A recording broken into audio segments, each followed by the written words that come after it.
Well, hello ladies and gentlemen to the Ideas on Info question time and debate about the future of theatre and the arts, of course hosted by the wonderful Bike Shed Theatre.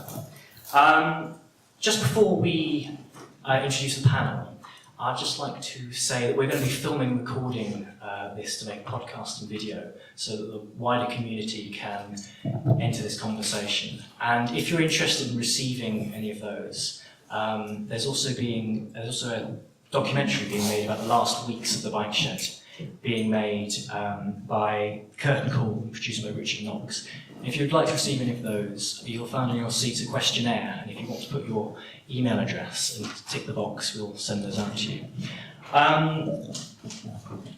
Hopefully, we're going to go through a few different questions, starting with 3 this afternoon. First one looking at the education system. Is the education system fostering or killing creativity? And then, how can we encourage and provide incubation spaces for new theatre and creative arts countrywide? And also then, how will creative arts be affected by Brexit? And then also, maybe, let's see how, what will happen to theatre and the arts in Exeter. But maybe it'll just descend into a debate. So, let me introduce the panel. Well, let the panel introduce themselves. We'll start from the right with Mark. Hello, I'm Mark Wallace. I'm the director of Beaford Arts, which is a rural arts organisation in North Devon. We work with partner rural communities across the whole of the North Devon area. And we think we are England's longest running rural arts initiative. We just celebrated our 50th year in 2016. Hi, my name's Todd. I'm Todd Jones. I started work as a Muppet back in the early 80s on a film called Labyrinth, or I worked with them and performed with the Henson organisation on Muppets for decades. I am invisible, as I was just saying. It was principally I got my hand up something or inside. But I have a very deliberate commitment to the idea of telling the story and using whatever it takes to tell that story. Typically, for me, it's been a large furry thing. But it's very successful, I have found.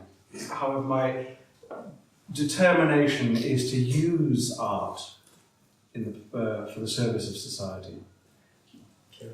Hello, I'm Kira. I'm currently second year A-level student at Exeter College, where I'm also the college's student governor, so I represent all the A-level, BTEC, etc. students on the governing board, so that kind of thing. So I've also got an interest in education in a wider perspective and the fact that it's impacting my everyday.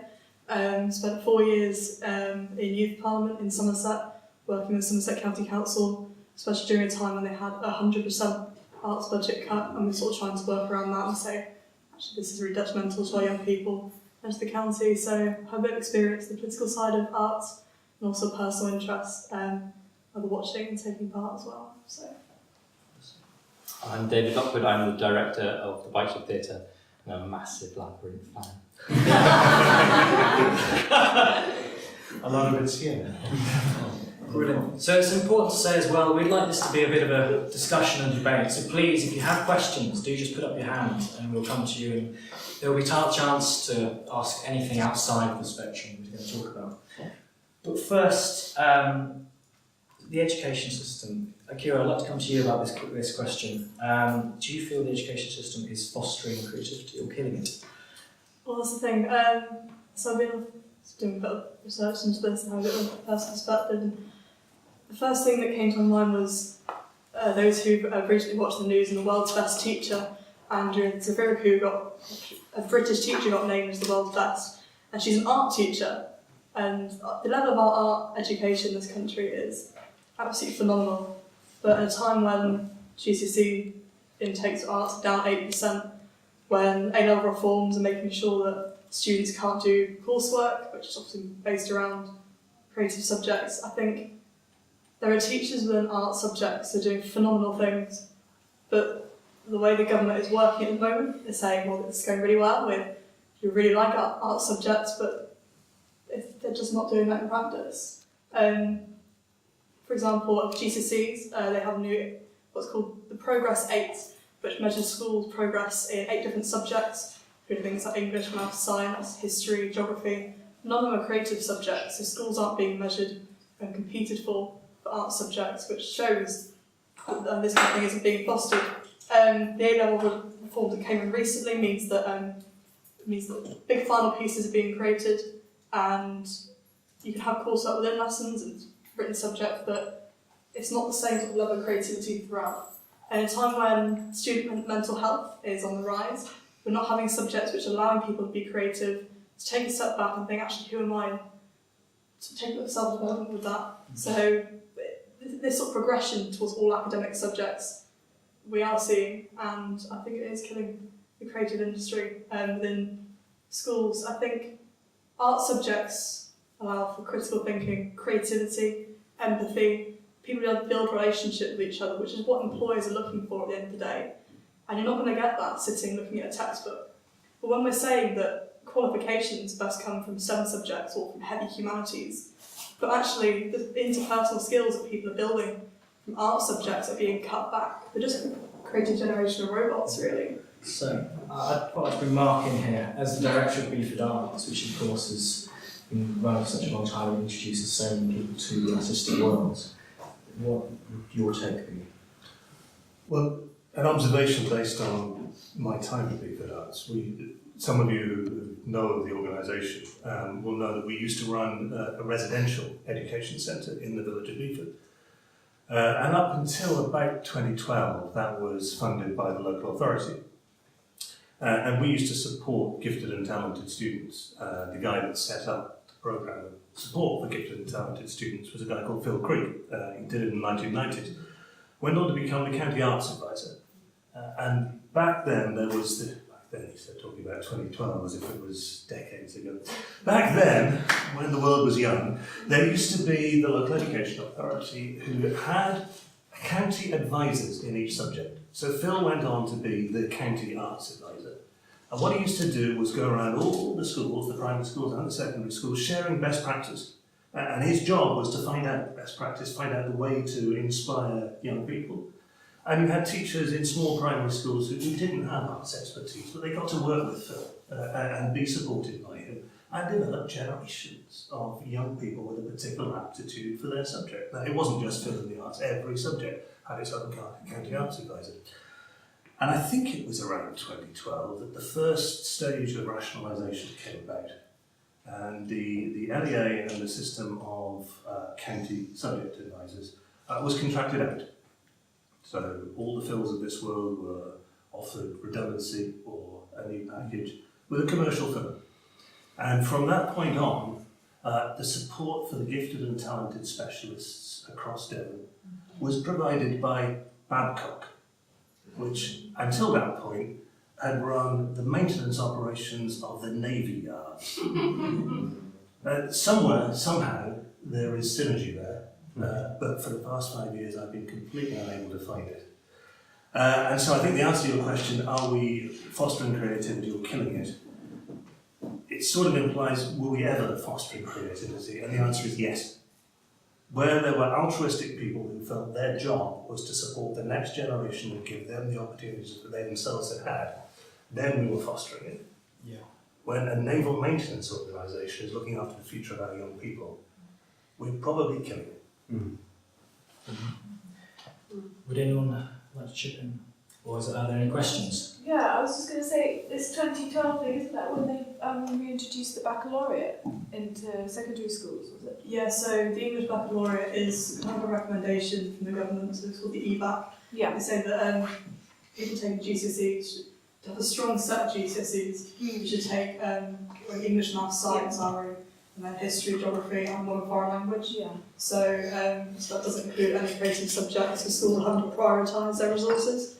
So saying actually if we're having cuts here, there and everywhere, we're going to have to try and prioritise these to bring more funding into the school. So that in itself speaks volumes, I think, where the Department of Education's priorities are at the moment, unfortunately. 2012 just sounds like a bit of I sort of have a philosophical point relating to this. that the specifics of policy I'm not familiar with, though I've worked and lived in the arts for all of my life, all of my professional life, and I'm so nervous now about what I'm going to say, because my wife's an educational psychologist and she's just there. So please, just let me tell the story.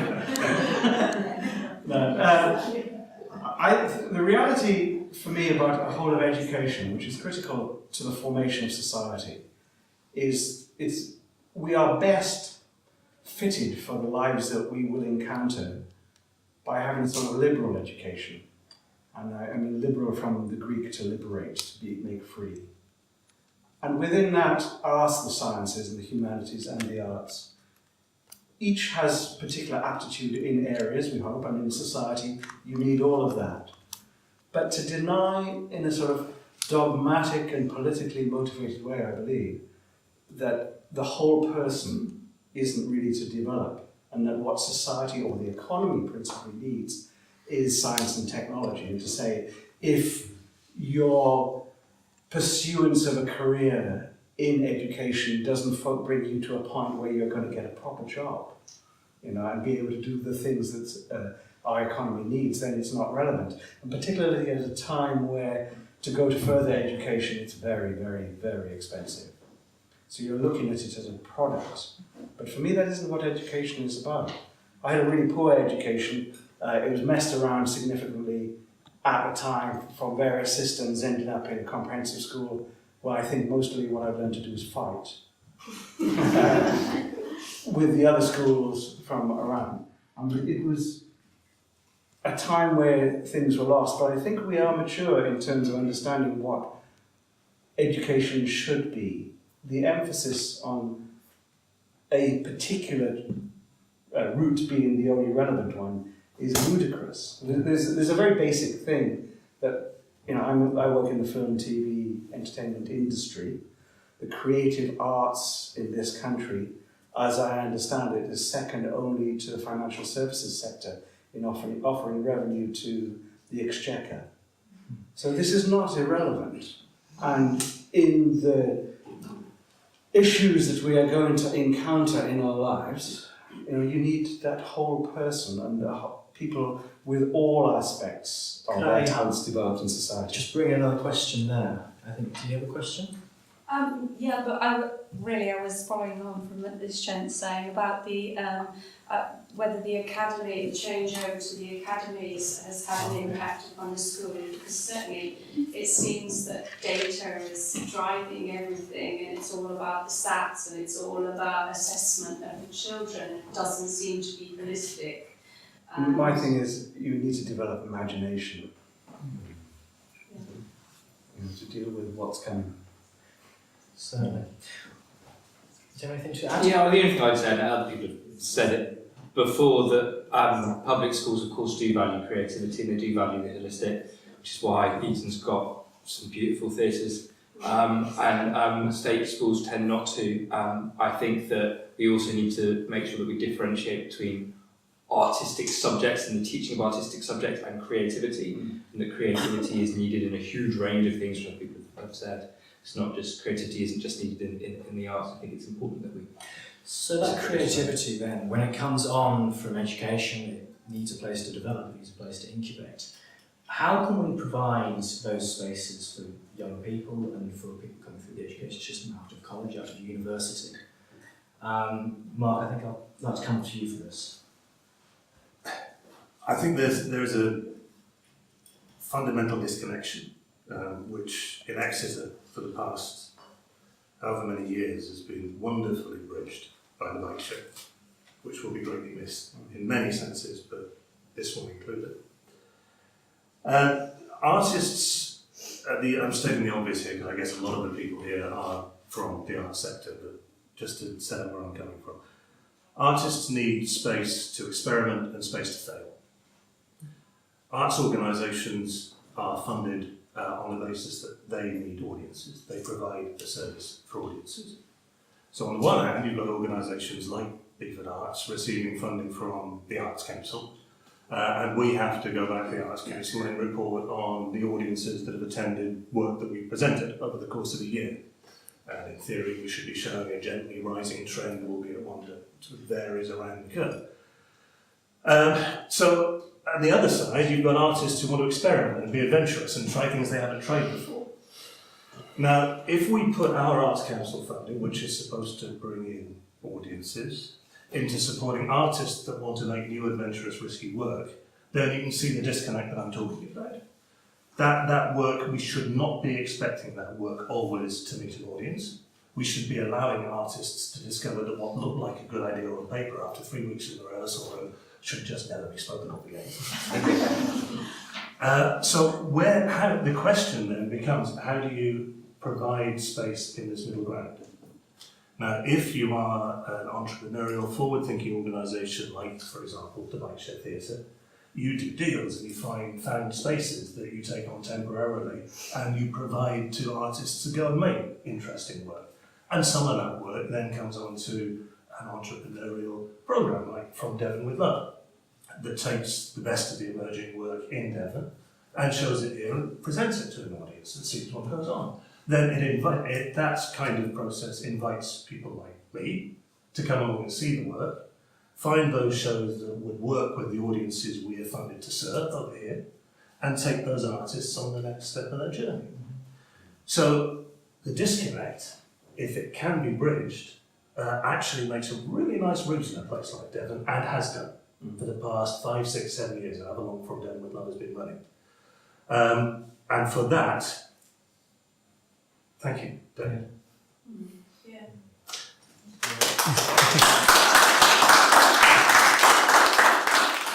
And what happens after that? I'm not feeling positive. Yeah. It becomes a sort of chain, isn't it? A process that you pass through. On which note, David, could we come to you? As the director of the Bike Shed, you know, what are your thoughts on well, how we can provide those incubation spaces? You know, you have founded and started up one that has been so successful over the years. So, yeah, so 2 things on that. One, the spaces already exist in cities. The people with the power need to enable those spaces to be used.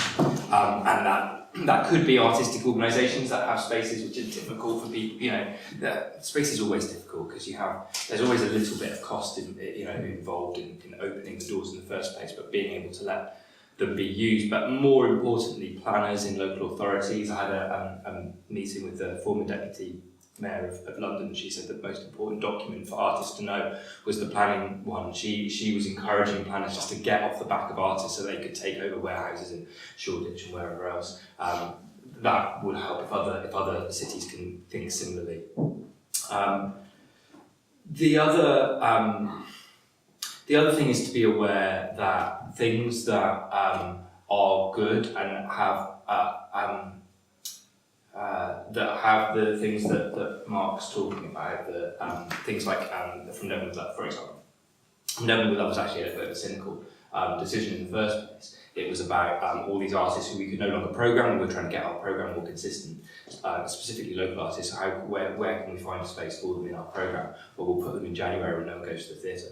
And yet it continues and develops and refines and starts to do things because you notice then that something kind of works. And so I think it's something about that as well, about being open. Again, it's about creativity as well, being open to where something might come along and then following it through. If we set things in too rigid a form, and again, maybe Arts Council will come for a lot of briefs today, but you know, setting 4-year business plans, you know, like treating all arts organisations, even really tiny ones, like they are these mega institutional structures, so unhelpful. So unhelpful. Flexibility. And what's weird about that is that CEOs of multinational companies at the moment are all talking about flexibility, and yet we have Arts Council encouraging tiny organisations not to be flexible. Mm-hmm. Can I take this out to the audience? Are there any questions on this particularly?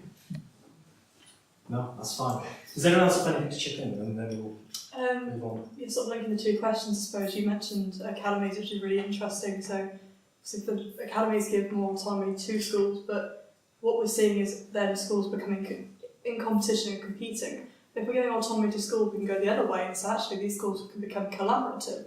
So they can utilise resources and share ideas, share spaces, share showing sort of like creative subjects, like drama and art, for example. If you're having schools within a certain area working together, creating bigger projects for students to allow them these sort of ideas and the opportunity to create such things, then academies can work in that sense.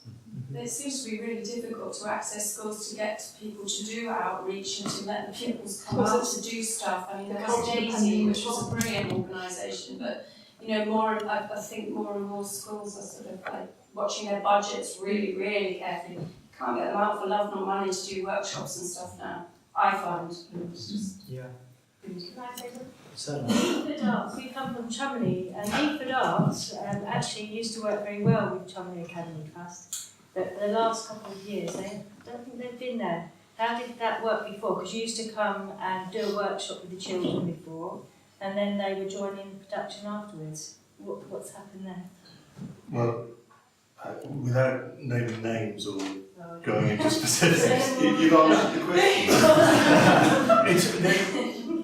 We can only work with schools which, in a given academic year, have the time and the inclination within their own school business plan. And I know that a number of schools, including Shelby, have been rooted in developing new business plans. I don't think the fact that a school is not able to do something in the current year necessarily implies that they won't be able to come back again. I can think of a number of examples across North Devon where we've had a relationship with the school, they've gone quiet for a couple of years and they've come back refreshed and renewed. So your question implied a sense of fatalism about it. No, I just wondered how it works, because I know last year at the senior school they had a Shakespeare, which was obviously linked in with GCSE. Well, But prior to that, you went to the primary schools as well, which my friend here enjoyed very much. So I think the simplest way to put it is probably the same for most arts organisations. We try to keep an open door and we try to maintain contacts with schools, just as in the case of rural arts we do with volunteers and community partners in villages across North Devon. We're a small part of the life of the school or the life of the community partner. We don't expect to be working with them every season. We just try to be there when they need us. So, moving on slightly. Now this is, I'm sure everyone's massively bored of this. Brexit has, the communal road. It will affect every sector, in a different way. But as we have a panel of industry professionals here, I'm interested to know what your thoughts are. Todd, I might come to you first. How will Brexit affect the arts?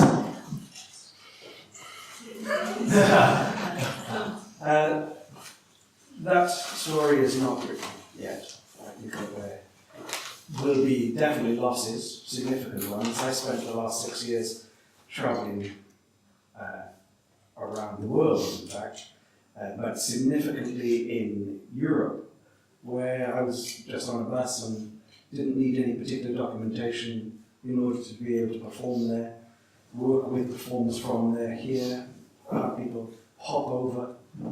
It was all very easy and straightforward, and the whole issue of passporting is going to be problematic. But this story is not yet written.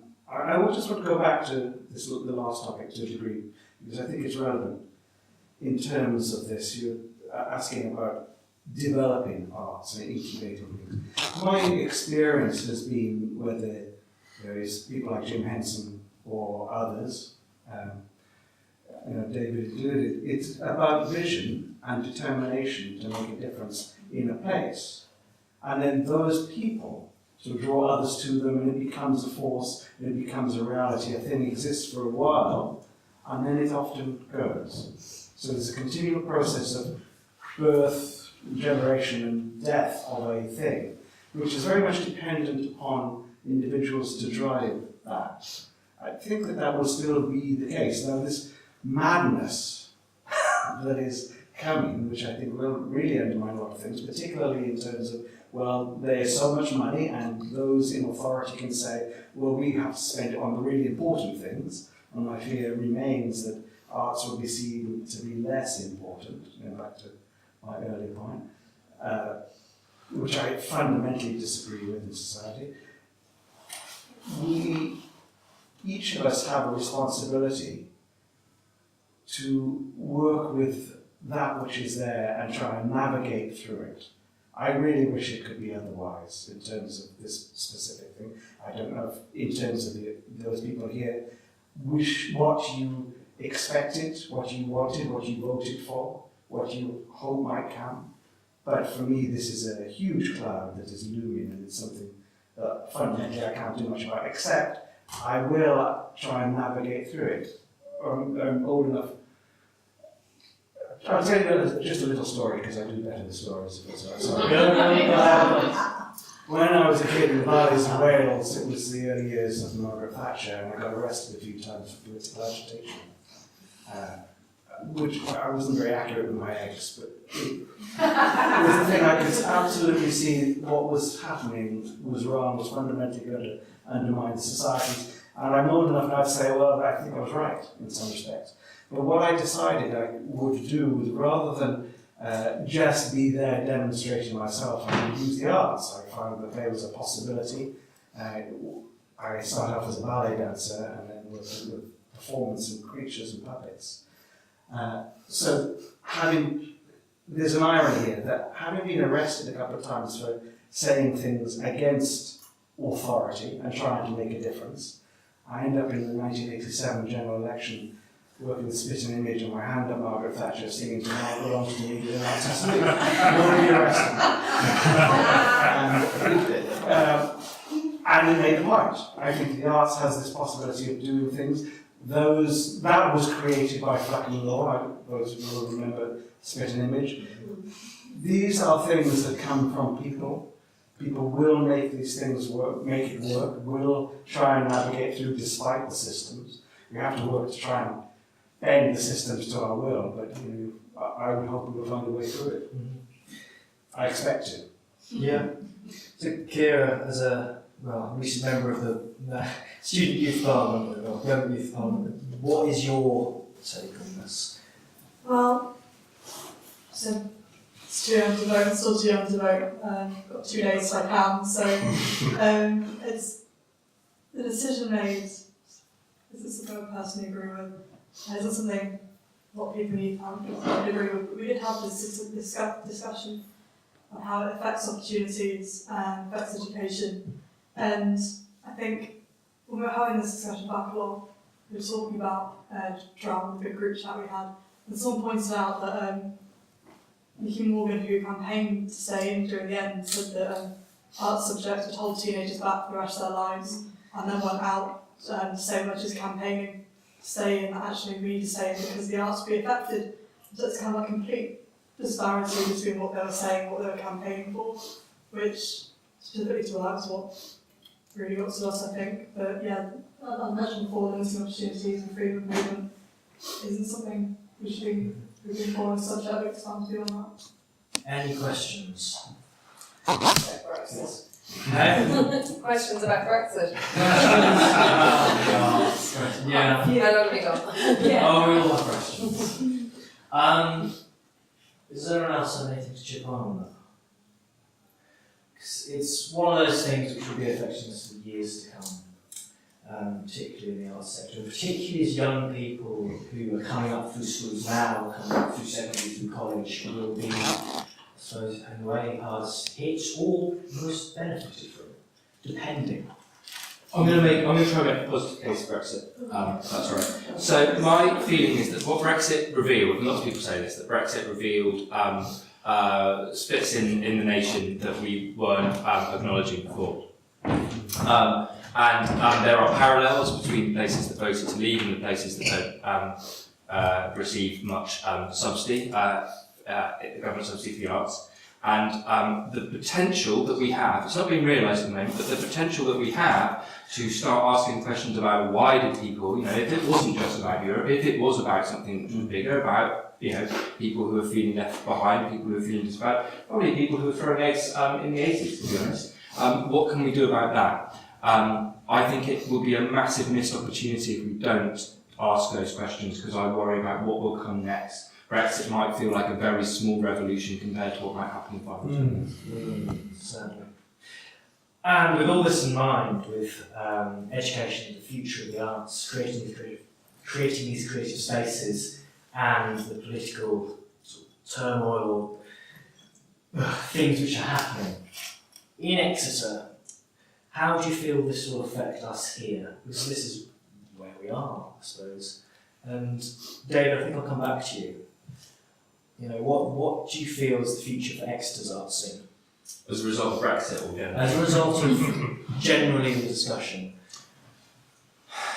It's so difficult to tell. Again, the story's not been written yet, and that's really quite exciting because it means that people have the opportunity to kind of create what they want. I feel. So I guess, so I've lived in Exeter on and off like 15 years. 15 years ago, it wasn't a place, or when I graduated 3 years after that, it wasn't a place that I felt like I could make my career. I wanted to, actually. I really wanted to stay in the city, and I couldn't. I think I could now. If I were to leave now, I think I could stay. I think there'd be enough like-minded people. I think there are the opportunities to see work that would interest people, perhaps not as much as there could be still. I think you still have to travel further afield to get really inspirational work. It's not always the case, but often, and that could be Plymouth or Bristol, but often that's still London, the disparity between the quality of work that you get to see in a city like Exeter is less. I think there's an openness about this city. There's a sort of a desire for people to support, which I think is really positive. There's a lot of young people making stuff. That tends to be good. There are people, willing to fail, which means that they might succeed, which is good. So there's potential there. Organisations are talking to one another. That's really good. So there isn't a sense of competition. Exeter's small enough that you kind of have one of each things, rather than kind of having 2 art centres in competition with one another. Certainly in London you have that. You can have fringe theatres that literally spitting distance from one another, and therefore feel like they're having to have a very different identity from one another. You don't have that so much here. So that's the optimistic bit. I feel, in those terms, I feel optimistic about it. I think there's a big problem though in the city, which is that those who have power don't realise they've got power. And I say that as somebody who has power for another 28 hours. I have power in running this place. It took me a long time to realise the power of selecting the work, the power of the atmosphere that you create, and therefore what impact you have. And with that power, of course, comes responsibility. So what is the civic responsibility and sectoral responsibility? And I think that we need to remind those who have power of the power they have. We're scared a little bit of power, I think. We feel like it's kind of this evil thing that, but actually power is brilliant. You can change things with power. I don't think people in this city realise how much power they have. Yeah. Can I just ask, how many people in the audience are artists or thespians, as it were? Just show of hands. Okay. And how many of you come into Exeter to go to the theatres, to go to the art displays in... Yeah? Not enough. Not enough. What are your thoughts on the city and the opportunities it provides? Someone just shout out at me. There's enough, but I don't have enough time. Enough, but not enough time. Yeah. Not enough cash. Not enough cash for making it or for going No, to travelling. I mean, most of the stuff I do, I always do is local. So it'll be local projects with Round Paper Bag or cards, or just a group of people who want to put something on and we'll do it. So I'm a great believer in site-specific stuff, so you can take stuff to an empty space or warehouse, and that's what we try and do. Because you haven't got to... So it seems to be, just from those two, it's money and time, isn't it? Yeah. Which I think is one of the factors which so often affects the arts world. Does anybody else have anything, like, do you come down to... I feel that Exeter, there is a sense of happiness. Everybody's just happy. Yeah. And for me, that doesn't drive people forward to search out new things or to experiment or to look for stuff or to create something, because they're just happy. Like they're happy and they're nice. Yeah. Their lives are good. Life is good down here. The weather is all right. There's countryside close by. So what is it? What's the impotence to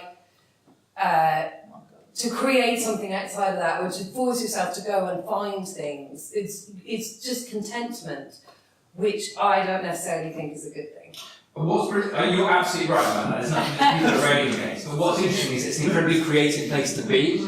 So it's an incredibly creative place to be. So if you're from somewhere else and you've got and then you come here, you can. It's really fertile ground for people to make, I think. Yeah, and I have definitely experienced that myself. Like there's less distractions, so it's a good place to come and be like, I have a goal and I'm going to make that happen. But there does feel like less excitement, like bubbling up of like, oh, anything can happen because How can we of that encourage that excitement? is my opinion. Yeah. How can we encourage that excitement? Any thoughts? Also referring back to the Brexit thing, I think we're in a time of seismic change. And the thing about power is very, very important. People do have power, to take it. It feels like an order is passing, and that younger people particularly, and this is something I'm very interested in at this point, are taking hold of that themselves. And not only in this country, that there have been movements which actually are very, very dark, in the world in these last few years, since about 2008 certainly. And there's a recognition of that with younger people, believing in themselves that those who have gone before don't have all the answers. Now that's always been the case. However, there's a time now where what comes after is going to be different. So I think there are the opportunities. I think in Exeter, it's really on a rising wave.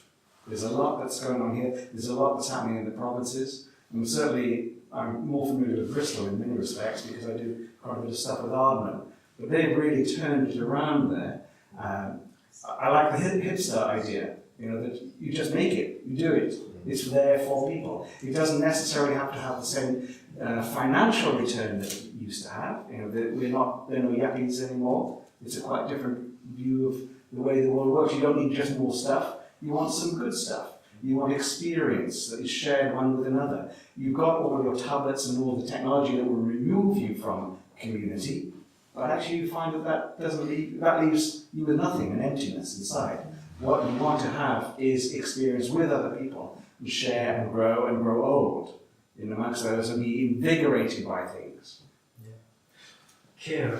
Just to go back to what you said really about Exeter. I live just outside Taunton.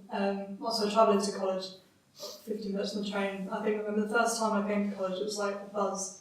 I thought people that are here for too long might not necessarily see it. The links between college and the art school, and people in those subjects, and amazing things, music department, and some of the people in there. The level of performers 15, 16, 17-year-olds are in this city is far and beyond anything that could have ever imagined back at the schools in Taunton. I think there is a buzz and a creative aspect to Exeter. I think sometimes it's not So you often feel that visible energy outside is of there? it. Yeah, something within young people in this city with a lot of exciting stuff happening. It might not necessarily try and grass out. I suppose the next question in a way is how do you then tap that energy? How do you allow that energy to grow? Could I just come up to the lady over there? Yes, I just wondered if there is this rising wave of optimism, as you suggested in Exeter, why this place, am I allowed to ask, why this place hasn't worked in that sense? Why isn't it progressing in the way that it could tap into that niche? Do you mean as a bike shed, as a unique thing? It just feel it has worked and things have time, and then something else comes up thereafter. Does a marriage work because it's lasted for 10 years, or has it failed because it ends after 10 years? I'm not sure if that's a helpful thing, but it seems like this has given rise and spawned a lot, and we're having a debate now in it, and then there's the boat shed, or there's other venues I'm seeing that are going to come along. So it's not right? insurmountable barriers then to it, it's had its natural course and there'll be another sort of arts venture. If you fight for it, yes. You make it work. So David, let's come to you. Yeah, possibly. I mean, yeah, I take that view as well, that it hasn't failed. It's done what it sort of said. It was meant to be here for 3 weeks and it's lasted 8 years, so it's kind of, it's done right. I think that nothing stands still and things change, and so you have to kind of move on with that. Someone from Arts Council said to me yesterday, well, it's a brilliant model, isn't it, actually, because the bar supports the running costs of the theatre. It's like, yeah, it's a brilliant model when it works, and then when your bar is no longer the most exciting bar in the city, it becomes more difficult, and then you have a question of whether you want to compromise doing what you're doing, or whether you want to move on and take the energy and do something else. I think the other thing is, though, that Exeter is quite rare in having a place like the bike shed. Most other small cathedral cities don't have somewhere like this. So I think, it would be nice if they did, but a sacrifice, someone needs to pay for it somewhere. And that can be just in terms of paying for it with time, and it can be in terms of, someone who's wealthy enough to be able to afford not to make any money. And again, then it sort of talks to responsibility. And there is a thing, actually, there's an age thing here as well, I think, that's important. It's another division that we have, which I find quite hard, and I'm not always popular in saying this, but people of my parents' generation and older have money and stuff. They have assets, and they're not sharing it. And it's a Thatcher one, basically. Yes. I know people say, "Oh, it's not fair." I get it. I totally understand. But I do also know that most of the artists that we've supported can't even imagine the idea of owning their own house. And I know that wasn't the case 30 years ago. And I think that an attitude of selfishness and self-interest started to slip into society around the 80s, and we haven't got rid of it yet. And something needs to come out after it. And it's not about the state needs to take responsibility. It's you need to take responsibility. That model is not going to continue to work. No. It can't. It actually doesn't already. No, it can't. We're in danger of going into deep politics. Mark, can I come to you? Just one note, I think. Some of you might have been at that Arts Council open space over at the Court Exchange. What was it, 2012? Yeah, like that? 2011. 2011, the future of theatre in Exeter, where the population was invited to come along and spend a day discussing what they thought the future of theatre in Exeter should be.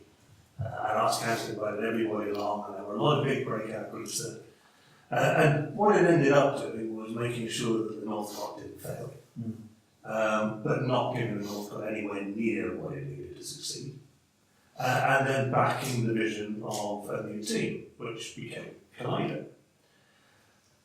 We've spoken a lot about Exeter being on a rising tide and timing the affairs of men, which we're taking at the flood.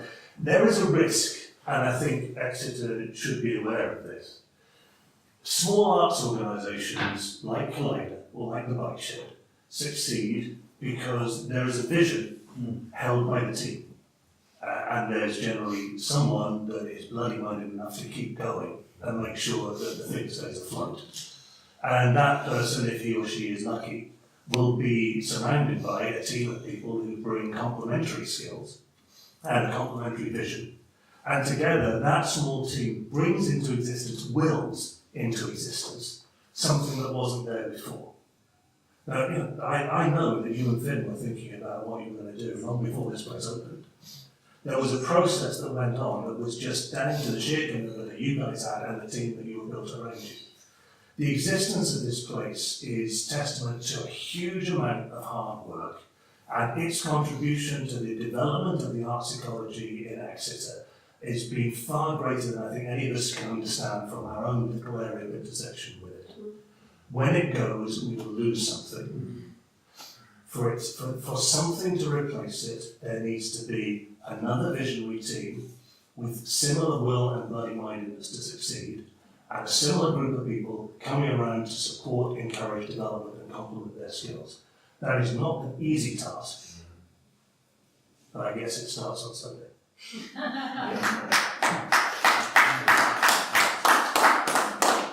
Are there any questions? Yeah, Yes. What's the difficulty? Sorry, maybe I'm a little bit naive, but your points that you made then I think can apply to any kind of business or club or recreational society, anything like that is generally spearheaded, supported, lots of hard work. What's the issue with making things financially viable for the arts to be self-sustaining? What's, you know, we pay to come and see. The last time I came here, we paid. Why is it? Yeah, so is it marginal? I mean, yeah, so the simple economics don't stack up with theatre. I mean, you can see here we've got 55 seats. I don't know how many people came when you saw the show. If you're talking about it was full up. Yeah. And we booked for tomorrow and it was full up. Cool. The last 3-4 times we've been in, full. So £12 a ticket, 50 seats. What's that? £300. So £300 a night. Is that right? Am I doing the maths right? 700. Is it? Okay. That's why the budgets go. So if you it's not. It's 300. It is 300. It's over 500. 600. 12 times 300. So obviously all ours. Okay, cool. 600. So if you've got, so the costs don't work if you're wanting to pay people properly. You've got the development time of the work. They're not only performing here. If you're talking about a company that's coming from outside of Exeter, then you've got the travel, you've got the accommodation, you've got the costs involved in running the buildings. There are quite a lot of costs. Running a bar is quite expensive on its own, and the thought process that we had was basically if you could have two and they were both destinations in their own right, then they would work, because you'd have the people who were coming to the theatre who would then also go and drink in the bar, and you'd have the people who were coming for the bar who might decide they want to take a chance on the theatre. The former did happen, the latter much less than we'd originally imagined. Just by putting the two things next to one another doesn't necessarily encourage people who want a beer to see a show. But ultimately, if you want to pay people properly or close to properly, then you need extra money. The market itself can't support it. Yes. Yes. I was going to say is that actually, without public support, it's very difficult. I mean, this is a tiny venue; it's extremely difficult. Even at mid-scale, you can't make it operate so that it can work commercially unless you consistently only put maybe a show with one person in, like a comedy would work. But to get theatre on just doesn't work commercially unless you get quite big, unless you get to a sort of 1,000-seater theatre. And that's why it needs public subsidy. So you have to re-look at, I'm thinking positively, Yeah, no, but that's you have to re-look at a different kind of model then, so that the 100-seater venue that is a bar and a theatre, that model doesn't work. So can you piggyback on other uses?